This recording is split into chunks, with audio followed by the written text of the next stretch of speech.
All right. So, Dr. Boyce Watkins, if you don't know who he is a financial expert that focuses on helping Black people build financial wealth and obtain financial literacy. Okay.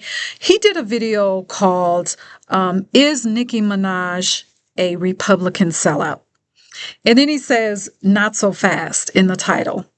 And in the video, he is talking about why people are so upset that Nicki Minaj has, connected herself to MAGA. She was at an event held by Charlie Kirk's wife. And my episode, I'm not talking, this is not about politics, but there was something that Dr. Boyce, Dr. Watkins said in his episode that I want to address, and it's regarding the body of the Black woman and how the body of the Black woman has been over sexualized. And that's what I want to touch on. And stick around because you're going to find out why this has everything to do with what I talk about religious indoctrination and detangling yourself from that construct to reconnect with who you are as the original woman. So, again, I'm not talking about politics. I don't care about her politics or anybody else's. What Dr. Boyce said is that he brought up a really strong point. And he talked about how, he said, why is it that regardless of the party, whether it's a Democratic Party or the Republican Party, why is it that when they call on Black people, it's either rappers who seem to glorify street life, thug life, murdering people, all the whole nine. Or when it's a woman who has been over sexualized. And he brought up Nicki Minaj, of course. Then he brought up Meg the Stallion. And he talked about how, he was going off about this. He was talking about how she was twerking for the Democratic Party, in, I don't know if it was last year, I believe it was during the last election. Either way, he made that point, among other things. And that is one of the parts that stood out to me because it relates so heavy to what I talk about and why I focus on Black women when it comes to our religious experience and our life beyond. Because when religion was gaining momentum, well, as it started, its foundation in order to wipe out our Black ancient mothers' influence in spirituality, let's just start there, to really wipe out the influence of our Black ancient mothers' oracles and her prophecies and her spiritual technology. The religion founders did everything they could to demonize her. And a lot of what they did was they reflected her in grotesque ways. Her body was distorted in images. And I'm not calling Meg the Stallion or Nicki Minaj grotesque, okay? But what I'm saying is I'm making the connection here. So to demonize the Black woman and her spiritual powers and her spiritual practices and her knowledge of metaphysics, the founders of religion had to give images, push images out there through media. I don't know what they called it back then in ancient times, but it was through media to demonize everything about the Black woman. So they made her, when they drew her body, it was in distorted, grotesque ways. Or either her image was in over sexualized ways. And then when they couldn't do that anymore, or I shouldn't even say that, when they wanted to try another way, instead of distorting her body, they Europeanized her images, i.e., the Madonna and her child, which is actually a Black Madonna and her child. If you notice, the Black Madonna is covered. Her head is covered. Her body is covered. So it was either make the Black woman's body in grotesque ways, display her by taking her dignity, attempting to take her dignity, destroy her honor, over-sexualize her, call her the temple whore, the temple harlot,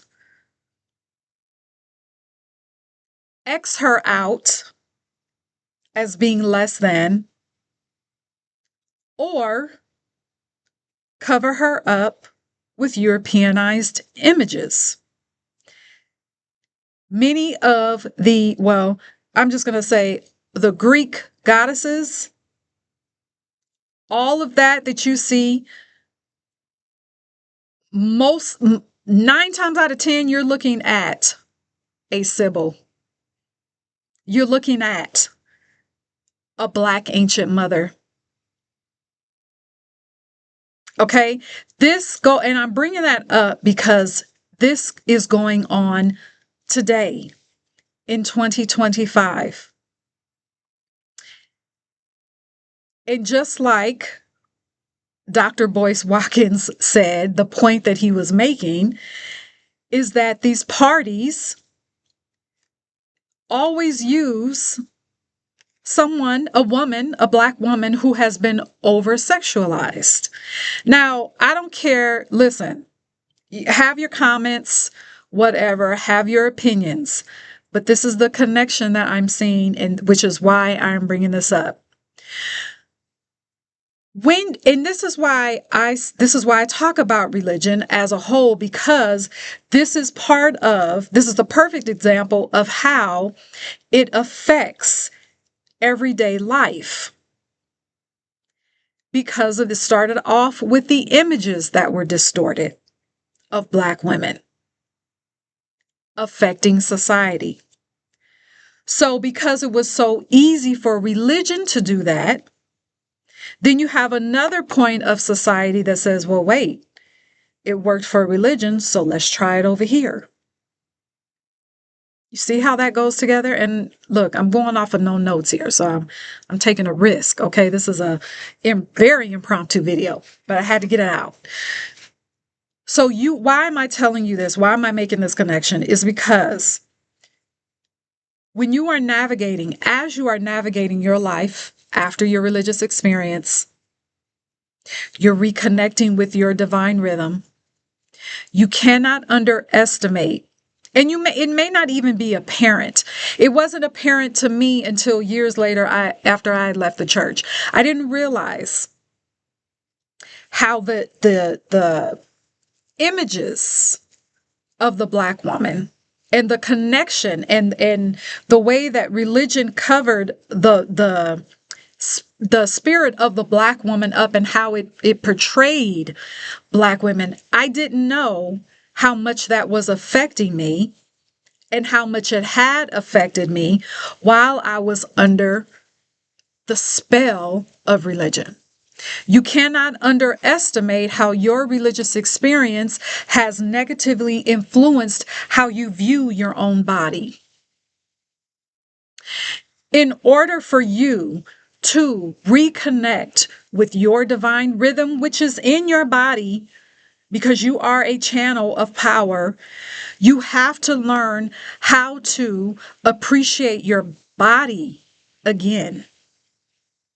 You have to reconnect with your body again.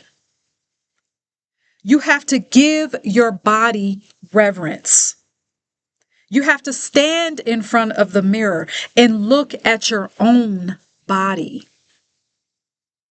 If even that practice, if even the idea of doing that somehow bothers you, or you notice something in your body is like, okay, wait a minute, that makes you nervous, that is how you know you need to follow that. Why does that make you nervous? Why does that make you nervous? To look at your own body,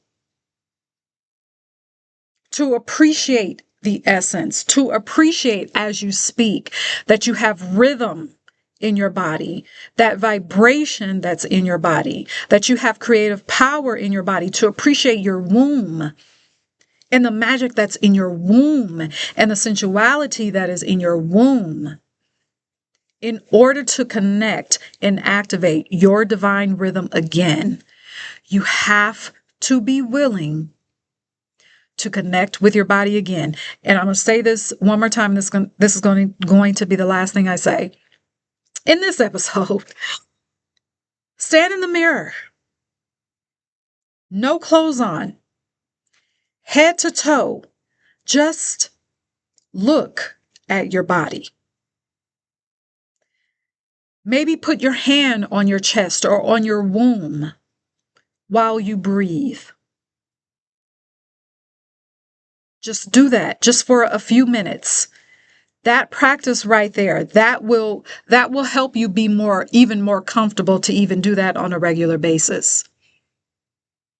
But you have to begin to appreciate your body again. It holds power. It holds authority. It holds magic. It holds ancient wisdom that you can apply to your life right now. But you have to be willing to show it reverence. You have to be willing to appreciate it again. All right. So let me know what your takeaways are from this episode. And until next time, be magical.